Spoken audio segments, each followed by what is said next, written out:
ang part 4 ng paglalayas ni Tropang Tubad base sa birthday serye. So wala nga akong magawa no, habang hinihintay ko yung nililinis na isda na pinalilinis ko. Syempre hindi pinalilinis ni ate, sa akin yun. And then nagpa-slide muna tayo and so on and so forth. Hanggang sa umalis ako doon, hinanap ko yung mga pagkain yung mga lulutuin ko, tapos binalikan ko na lang kasi ang tagal-tagal niya eh. Sabi ko sa kanya, oras boy, kala ko ngayon, alam mo yung love ko Korean, buti ginanong ko, kala ko nung hinihingi yung palang tag, yung bang palatandaan ako'y bumili sa kanila, abay may pagano, ano tingin niyo sa akin, magnanakaw.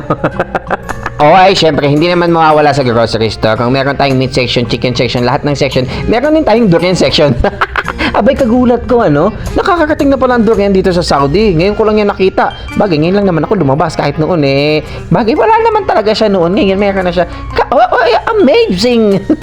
So, kita nyo, ang papresyo ng mga gulay nila, kasi hindi dyan pina-allow yung mga katulad ng mga gulay-gulay na nakikita natin sa mga local market natin yan sa Pilipinas. And papansin nyo yung ceiling niyan, mukhang maanghang pero hindi. Yan yung tinatawag na jalapeno. Jalapeno!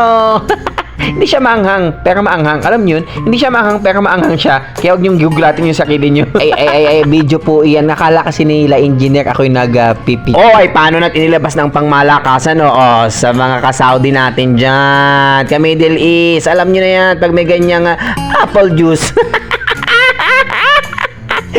Doon nga, ibinalik ko nga muna itong tissue kasi nakabili na sila, kumuha pa ako. Di ayun, ang labas ko, baggage boy. Ano yan, Ted? Part-time? Mahal part-time nito. Pre, nagpa-part-time no? Brother, part-time. Part-time? You accept part-timer? Walang problema. Sabili kita lang sa bilisan. And ayun, nakalabas na kami ng grocery store. Uy, malapit na tayo sa exciting part, yung magluluto na tayo. Tapos magkatapos na magluto yung...